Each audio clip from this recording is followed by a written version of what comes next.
Welcome.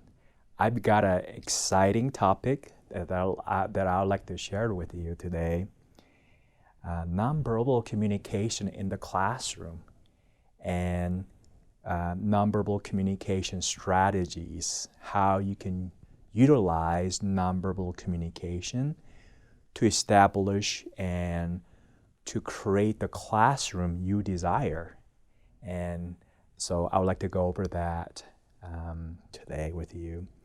First, I would like to let's go into why we want to read nonverbal communication. So the body language. Where does this come from? So the studies have shown that we think as many as about 650 words a minute. That's a lot of thinking, isn't it? But our minds could only filter about 150 words a minute. And when those words are filtered, we are able to express them, those 150 words. But think about, wait a minute, if you do the math, okay, 650 words coming in to our minds, and the minds go to work and filter about 150 words and then express the thoughts and feeling. Then, wait a minute, then where do they, the rest of them, about 500 words, where do they go? Right? Where did they go? So what happens is that those 500 words, they have to go somewhere. So they go into your body parts. And so we're going to get into that. And so would it be helpful if you are able to read body language, right? In the classroom as a teacher, especially you're trying to build a rapport with your students. Okay, what they're saying and also what they're not saying verbally. And you're able to understand the students better, and that would help you build a relationship with your students a little bit better, and that will promote a better communication, right? Let's get into those. This slides right here, what I just described, 650 words that we think about a minute coming in, and about 150 words are filtered, and the rest, about 500 words, they go into your body, because those 500 words did not get said, right? So they're sent through our body, and they show up as body language. Isn't that interesting? All right. So let me give you an example. You might have had this experience. I know I have.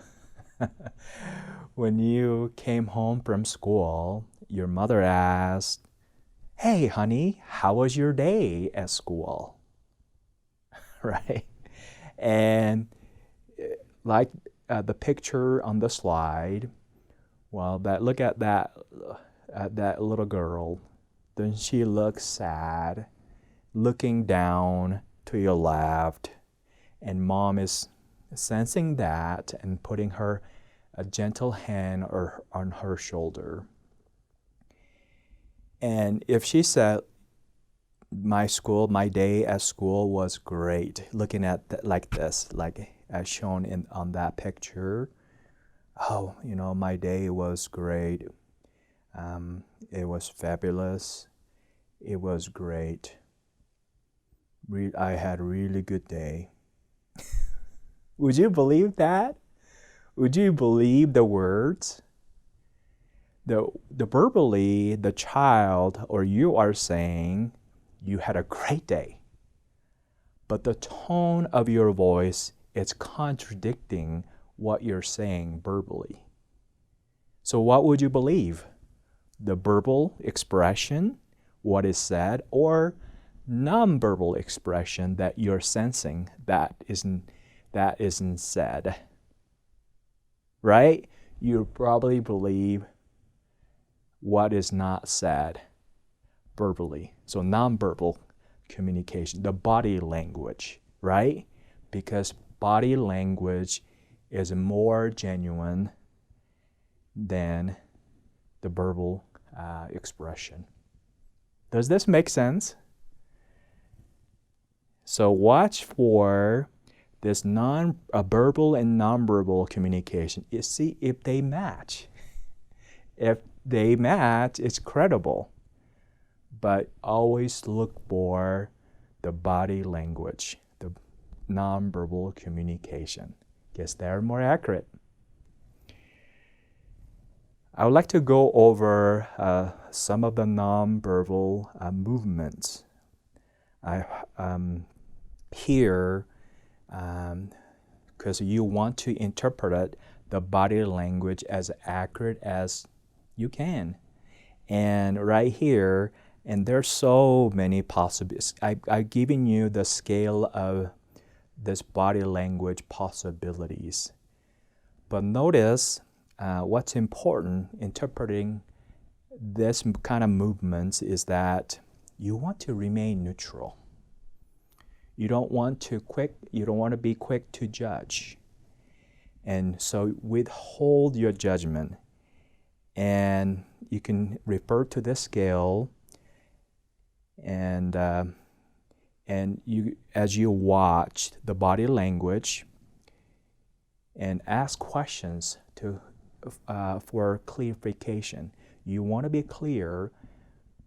You have perhaps you're feeling, what you're noticing, observing their body language, but you want to be neutral and hold your judgment, but asking questions, follow-up questions that will clear up, give you clarity as to how that student and they might be thinking and they might be feeling. Make sense? All right. So let me just go over a couple of things here. Head scratching. If somebody's scratching their hair, what does that mean, right?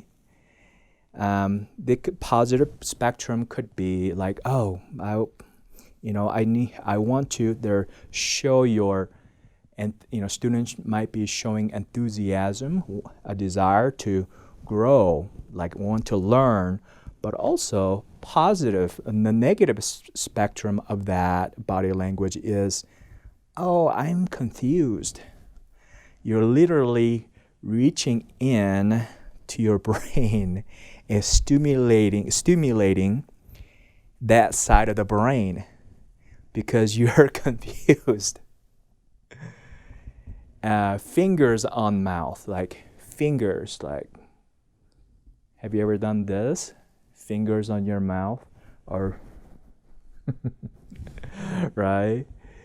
That what typically means I have something to say. So, but you can't. So what you're doing is putting finger in your mouth so that you can prevent those words from coming out. So you're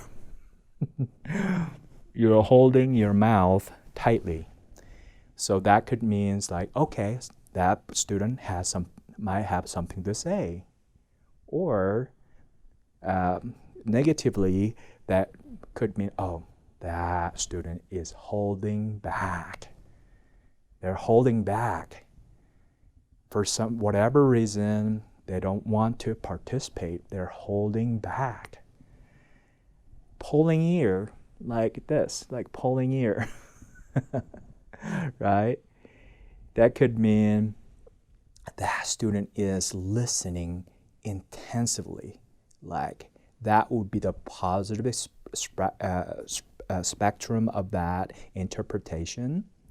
But negative interpretation could be, I don't understand it. What I'm hearing, it doesn't make sense. I don't get it. Right? What I'm hearing, I don't get what I'm hearing. I'm confused. Covering tummy like this, right? This could mean positive spectrum of that possible interpretation. It could be like I'm thinking reverently. I'm thinking about this when I'm hearing. I'm processing information that I'm getting. But also, negatively, you can interpret this as you're guarding yourself, you're protecting yourself, you're guarding yourself. Arms crossed, same thing, arms crossed. This could mean it's for positive. You can positively interpret it, and say, okay, that person seems comfortable. You're thinking, and you're pondering, and you're comfortable. But at the same time, this also could be negatively interpreted as you're closed off. I don't want to participate in this activity or in this class. I'm closed off, right? I don't like this. The next one I want to go over is arm rubbing, like this. Like rubbing your arms, like that. Look at this. I'm comforting myself, right? Comforting myself. Also, that's positively interpreted. But also, this is someone doing this, and could be interpreted as that person is very insecure about them, about her or himself. Very insecure about themselves. Or on one leg, like you're shifting your leg to your right or to your left, and that positively interpreted, you can positively interpret as, okay, that person is shifting their thoughts to something. Your thought is shifting. But at the same time, also could be interpreted as that person is on one leg. It's a final leg. It's just about to go down. It's just about to quit. Give up. Right? For whatever reason. Barely standing. Does this make sense? So these things, whatever the body language, the gesture, could be interpreted positively or negatively. But how to accurately interpret the body language? Trying to stay neutral.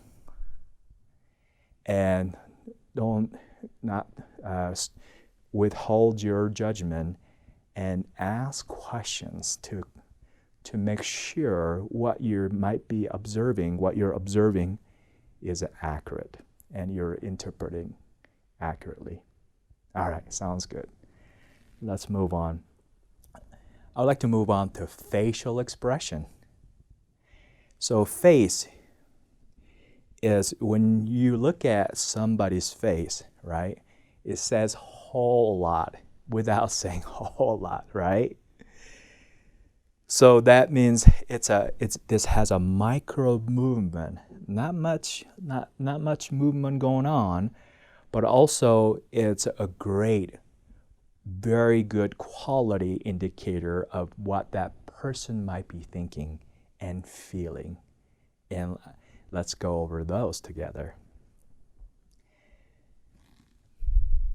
Okay, right here, I'm gonna go over your face, your head or neck gestures.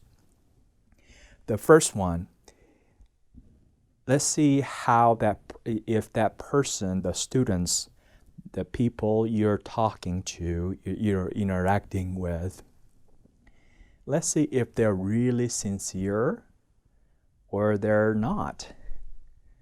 And as you can see, if the sincere smile versus insincere smile, right? If somebody's smiling, your lips is smiling, but when their eyes are not smiling, that's generally they're not very sincere. The second picture you can see, your eyes is smiling as well, right? Can you tell the difference? Your cheeks are smiling, your eyes are smiling. The second one is a listening indicator. Somebody's touching the ear, right? They usually means you're stimulating, you're massaging your ear because you literally can't hear, physically can't hear what is said. So you're trying to listen. Somebody is, I can't hear. That's what generally the people are expressing. I can't hear. Or I don't understand what I'm hearing. Can you repeat? Can you repeat what you're saying? If you usually grab onto your right ear, is usually like, I can't see this happening in the future. Or left can be, I don't recall how this ties to the past. Future, to your right. Past, to your left. A thinking indicator, remember the scratching your hair, your head. So what you're trying to do is you're literally reaching in, stimulating the blood flow into that side of the brain. So the right side, you have two hemispheres, the right and the left. The right brain is responsible for creativity, image, right? Your left brain is responsible for analyzing data, facts. So if somebody is reaching in and scratching to the right side of your brain, their brain is saying, my goodness, I'm having a hard time imagining, coming up with this image and understanding that image, the picture. And left side is like, oh, I don't understand. I don't get it. I'm having a hard time analyzing this data, facts. This don't make a lot of sense to me. Do you get it? The next one is your visual indicator. You're touching eyes to the right or to your left. You're touching your eyes. Usually what they're meaning is like, I can't really clearly see this. Right is the future. Left in the past. So if you're somebody scratching their eyes, can see how this tied to the past. Touching to the right, I can't see how this could happen in the future. However you touch your eye. Your neck, yeah, touching your neck. It usually means like your neck means like I don't want to take directions from that person. Or you disagree. You're stiff-necked. Because you're stimulating, massaging your neck because somebody's pulling you to one direction. So you're trying to pull that back in. It's like, I don't know if I want to follow that instruction from that person, like authority, or I disagree with what is being shared and said. I don't want to be flexible. That's what their body language is saying. Next one is a cobra position, I call it. See, you know the snake, the cobra? They make themselves big. So someone have this cobra position. This language could mean two different things. Like there's somebody is really comfortable, right? Really relaxed and comfortable position. And also, they try to have a bigger authority. They're making themselves bigger. Like this. See how I'm making myself bigger? Right? I'm in control. I'm bigger than you. But as you listen to that person, the tone of their voice could help you figure out, okay, if that person is comfortable and relaxed, or they're trying to be,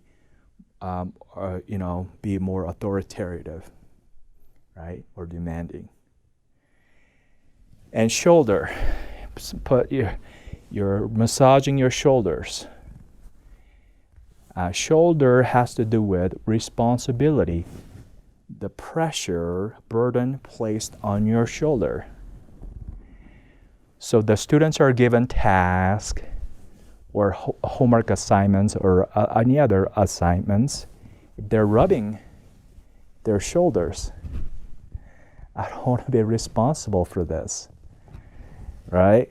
Too much responsibility, heavy responsibility, or you feel you lack your capacity, your ability to fulfill this responsibility. I see this a lot with my kids. If I ask my kids to do some chores, they grabbing their shoulders, and I have to encourage them. You can do this. You can do this. I can help you. And they usually feel a little bit better about what I'm asking them to do. Okay, thinking indicator. Your head is tilt to the right.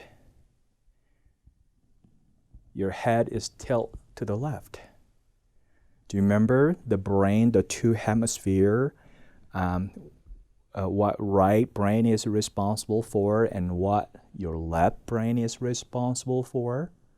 So the student's head is tilt to the right, right? So what's happening is it causing your brain, your blood flow to go to your right brain to help understand with this image and help creating an image that is being presented. Same way, you see how blood is going to your left side of your brain? You're hoping this would help understand and when you have a data, facts, analyze those. So there are maybe not understanding, they're not getting it, whether that's image, creativity, or data, or facts. So you can sense what the students might be feeling and thinking or wondering. Now, have you ever done this? Put your hand As your head is tilted and you're like a pillow, you're using your arm, your hand, to softly pillow your head. So that means your conversation you're having or instructions you're giving to the students is too heavy. Your brain, your neck can't sustain your head, so your arm is supporting your head, right? If it tilts to the right, it has to do with the creativity and image. So you're having a conversation about image or the creativity. And if they are too heavy, perhaps, for that student, for that person to process, understand, get the concept of that, right? Left is the same thing, hence left. Too much data, too much facts. I'm having a hard time processing this data and fact. Does this make sense?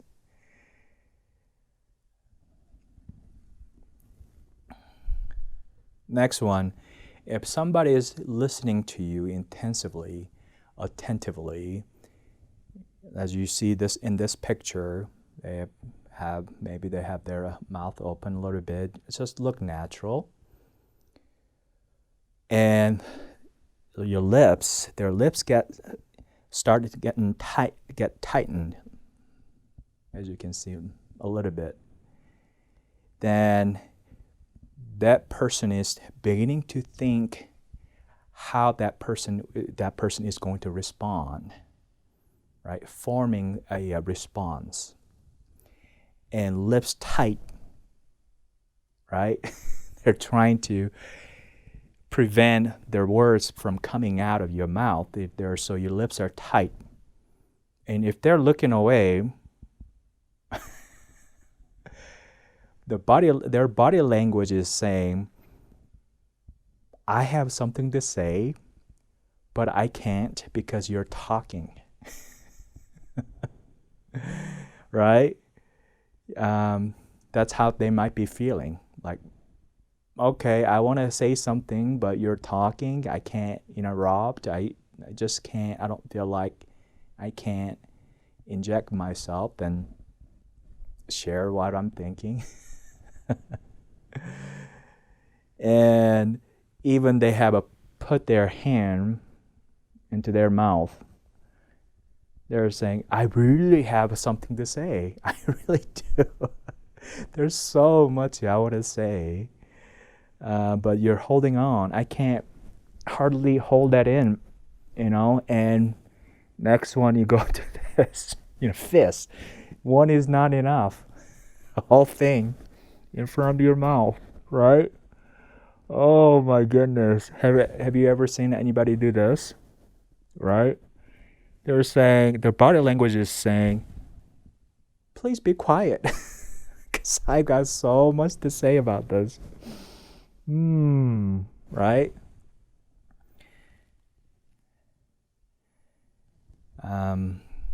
Next one, eye movement. I want to go over how the eye move. Your eyes move, in which direction, and what message. And they're saying, your eyes is kind of like the librarian of your brain.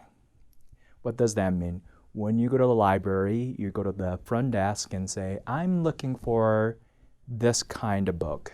And the librarian will tell you, okay, that book can be found upstairs in the left corner of the building, right?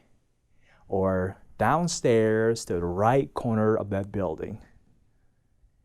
So the eyes are really good quality indicators of what they're thinking. So watch the movement of the eye and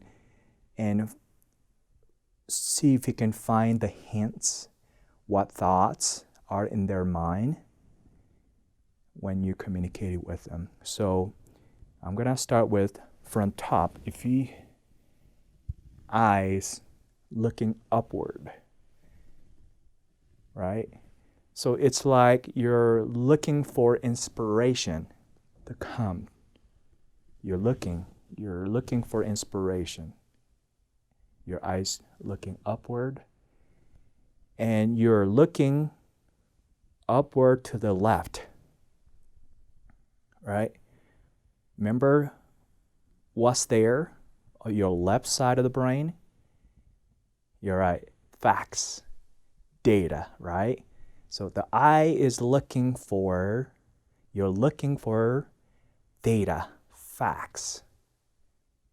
Then your eye goes to the right.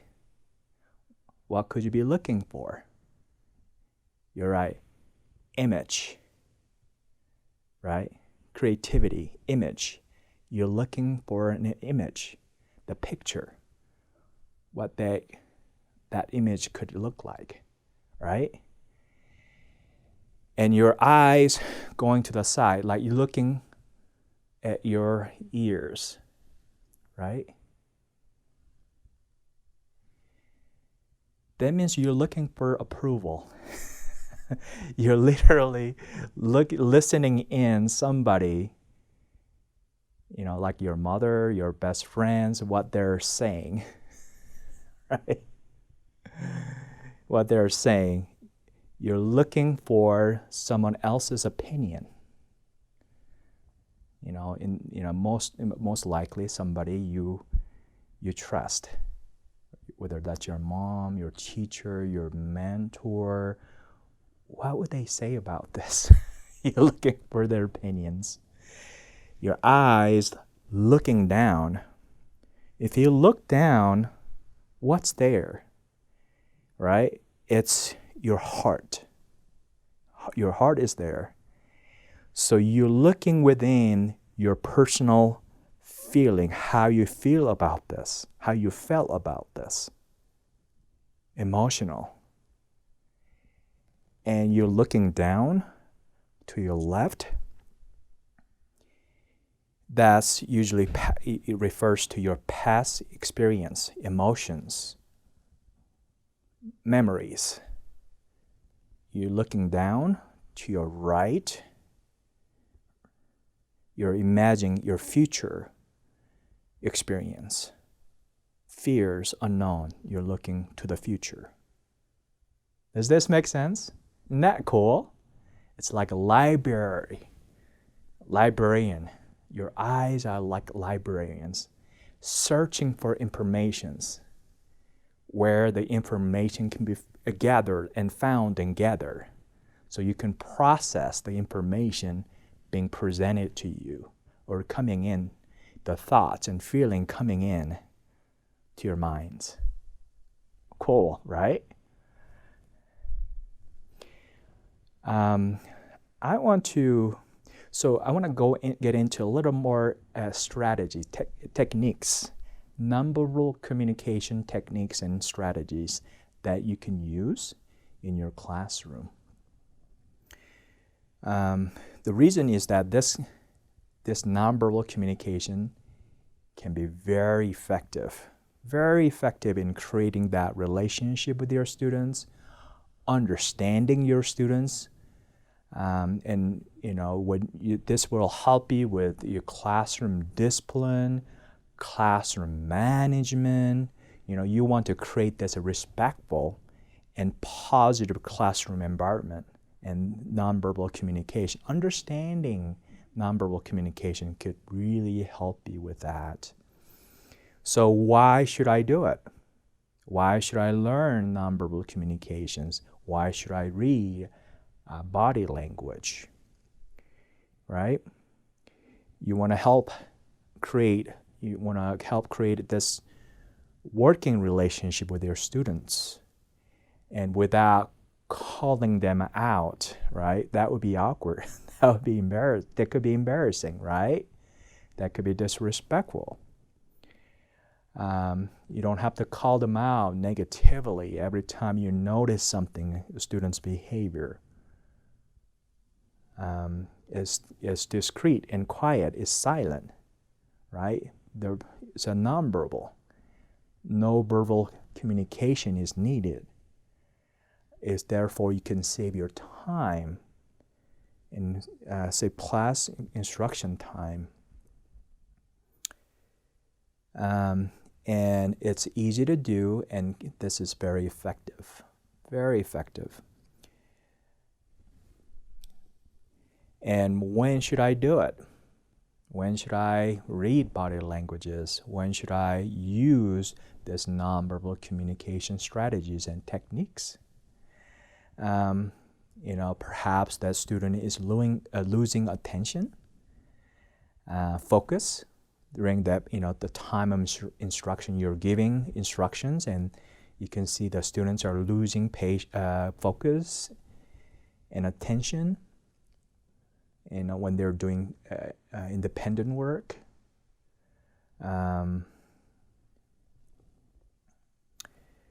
When the students they're having a hard time getting from the classroom and sharing and presenting, you can help them out with nonverbal communications. And I'll get into it more. And maybe the student is not following your instructions or class procedures. And also you can reinforce, you let the students know when they do a good job on something, you let them know, you can let them know with non-verbally, and what they're doing is good. You appreciate them, and you're proud of what they're doing and what they're accomplishing in the classrooms. And how do I do it? And how do I use this nonverbal techniques and strategies in the classroom? Let's get into it. You want to meet each student individually. Meet where they're at. Identify how your students and how they prefer to communicate with you, and notice how they are communicating. Are they mostly communicating verbally, or they prefer to communicate non-verbally sometimes? And what are they saying as you notice their body language? And also you have students as much as possible. You can pick the sign to use, the gestures, and we'll get into that. A sign, symbols that you could all use together.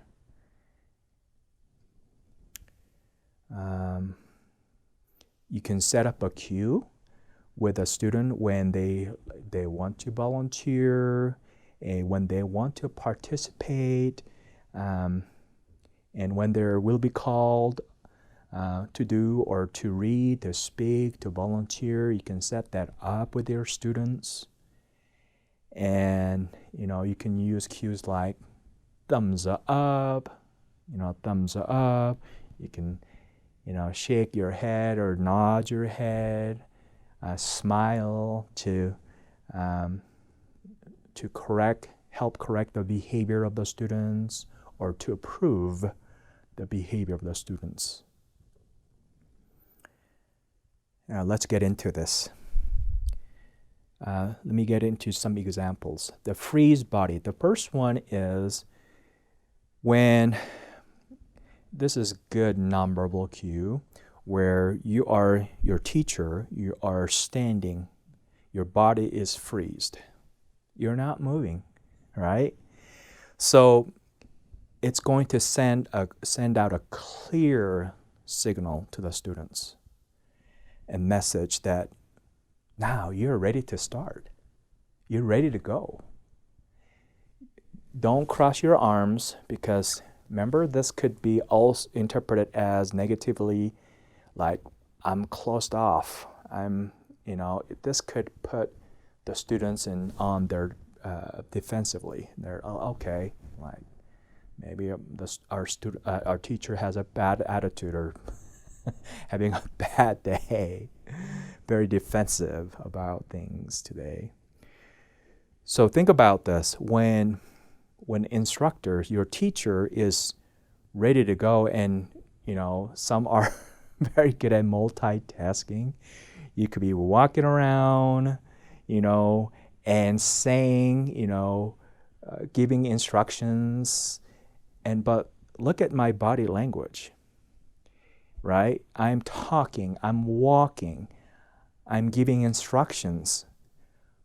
But students look at you as, okay, that, the teacher is not ready, right? And they can go back to whatever they're doing. They're moving, they're talking, they're visiting with their classmates, whatever, right? So if you freeze your body, hands down, and you don't have to say anything, and the students will pick up that cue, you're just about ready to start. All right, next one. If you look at this picture, there are very few words, just one word, and the symbols and pictures. What does that do? When the students look at it, instead of a lot of words on the bulletin board, a whiteboard, but looking at that symbol activates their academic mind thinking to figure out what that means. Like this, there's numbers, 1, 2, 3, 4. There's directions. Eyes will go to number 1 first. And look at that picture. Do that picture. Number 2, number 2 is books. So put away books. Put books. And number 3, finish by, see that clock face? It says about 4. Finish by 4. Students are capable of thinking and imagining and coming up with their own solution, own idea as to what this could mean. So you're helping students think, right? Isn't that awesome? Next one. So when this strategy, body language strategy, nonverbal communication strategy, it needs to be introduced at the beginning of the year. So you can share with your students what you're doing, what you're establishing with your students, what you're doing, what certain body language could mean, this and or that, and just continue to follow them throughout the year.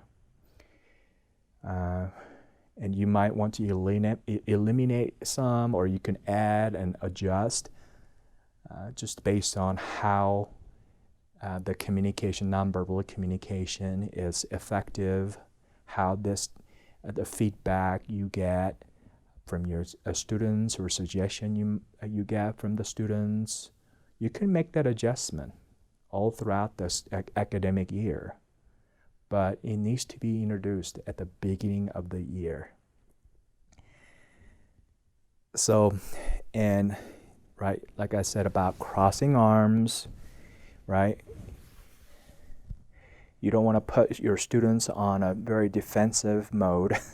So, usually try not to cross your arms.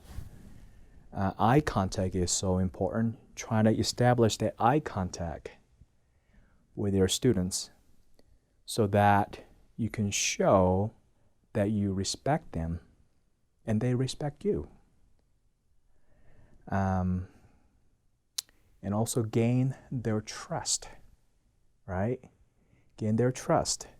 And you want to make positive impressions as you look at your students, on each of your students. When you have that eye contact with each of your students, you're showing them you care. You're making good impressions, right? This is helping build that relationship with each of your students. And when you begin and when you're ready to go with your lessons, make sure all the eyes coming from all the students that are on you, right? Make sure all eyes on me. So it shows we're all on the same page. We're ready to go, right? Okay, are you ready? Are you ready? Are you ready? You can do that without saying, with having that eye contact with your students.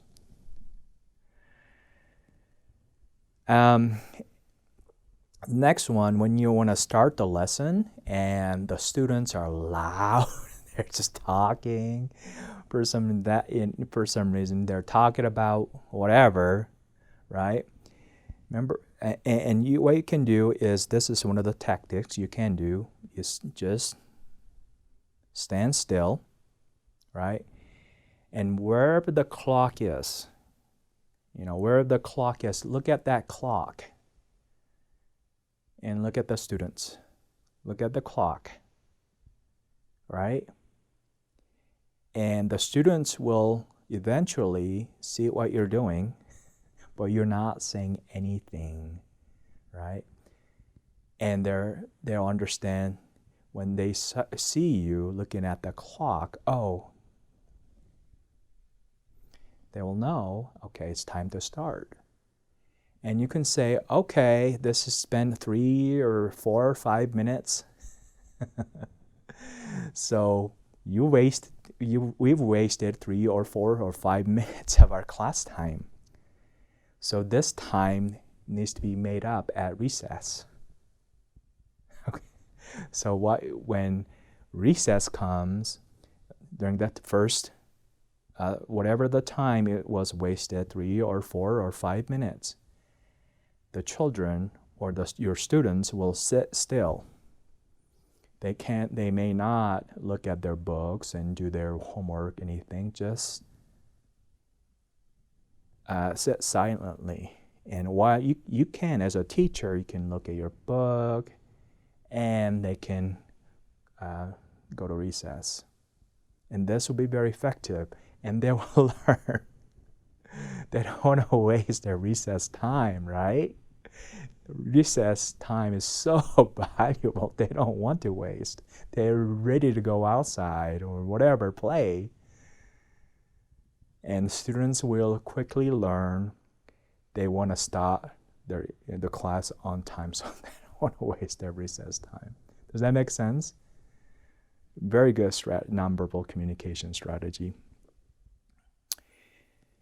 Put your index finger to your mouth. Shh, right? But you don't have to say anything, and students will know, okay, it's time to be quiet. Right?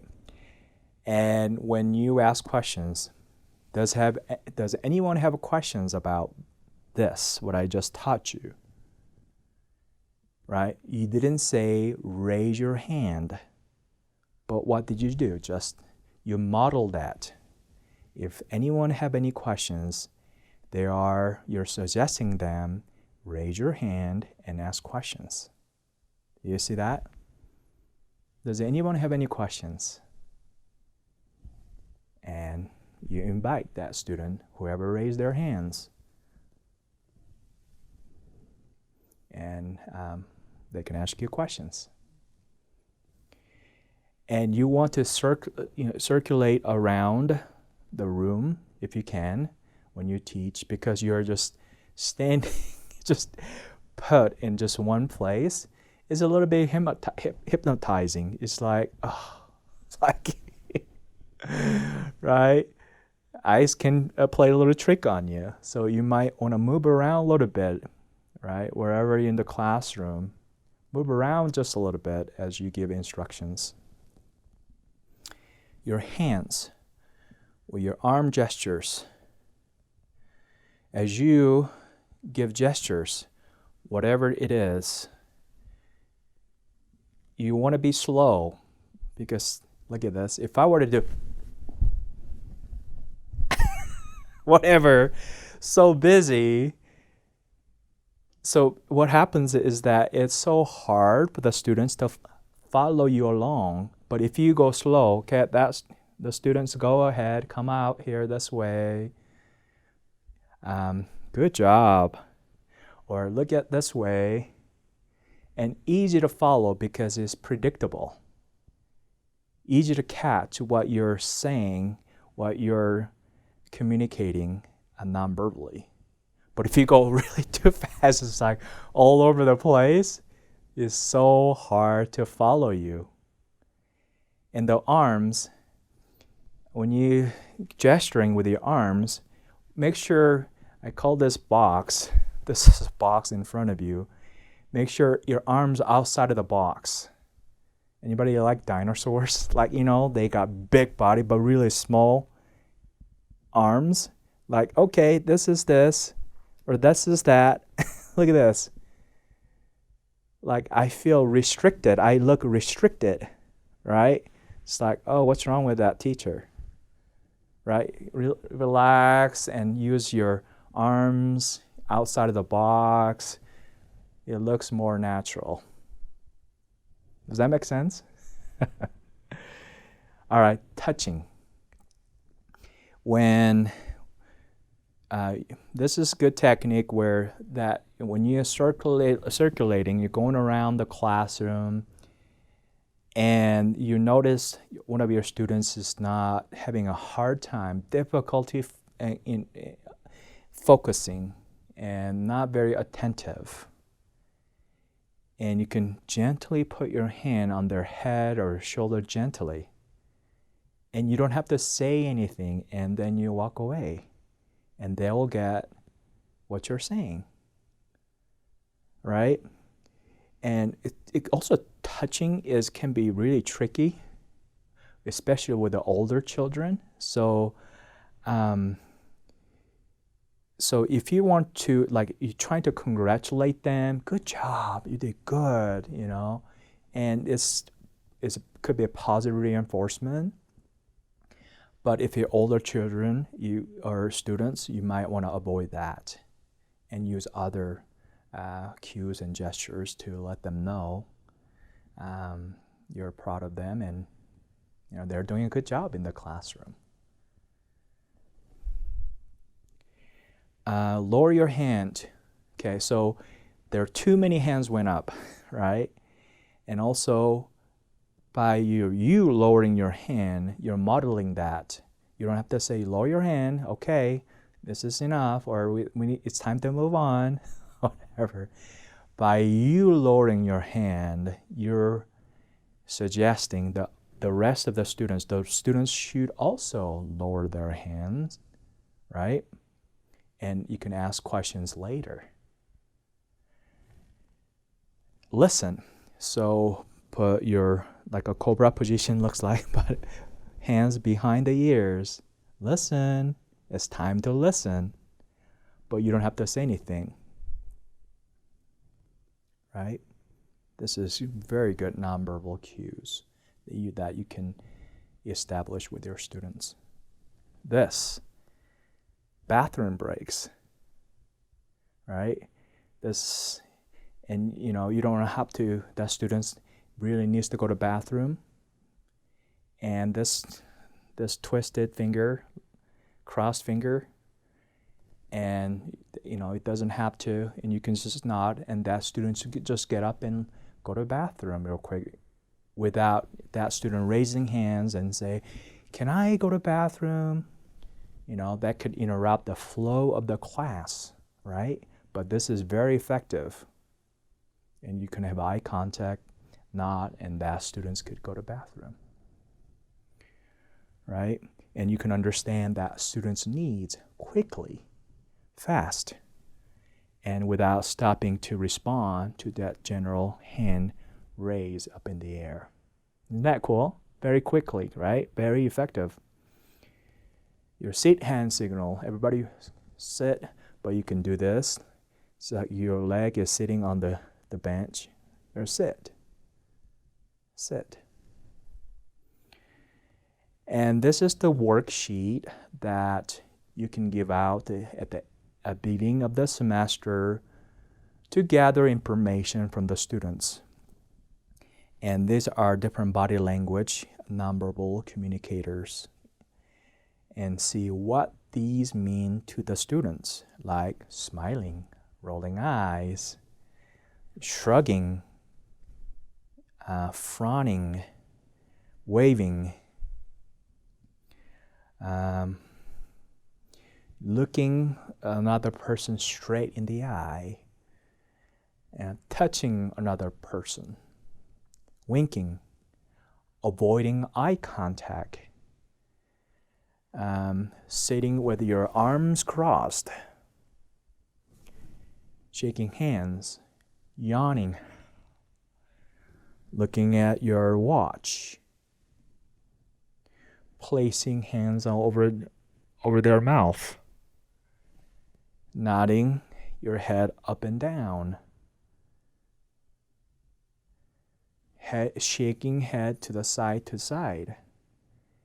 You can have this worksheet and have the student fill it out and see what these mean to them, and you can gauge, you can learn, okay, what this means to that students, and you can be effective communicating nonverbally with that students. And you can talk about this as the whole class. Okay, this gesture, this signal could usually mean this. And so you can establish that mutual understanding of the body language, right? Cool, right? So nonverbal communications, this nonverbal communication teaching strategy can be very effective establishing the class you want to have. The classroom, this will help you with your classroom management, your behavioral disciplinary actions. Also, you can really help you foster that very positive, respectful classroom that you want to have and you want to establish together with your students. Isn't that fun? Wouldn't that be fun to create that awesome classroom with your students? Nonverbal communication, the body language really could help you do that. Thank you for listening. Thank you for being here. And I also added this bonus materials. Their communication packet, nonverbal communication worksheet, in personal space, visual territory information about this. And hope you enjoy this lecture, and we will see you another time, next time. Have a good day.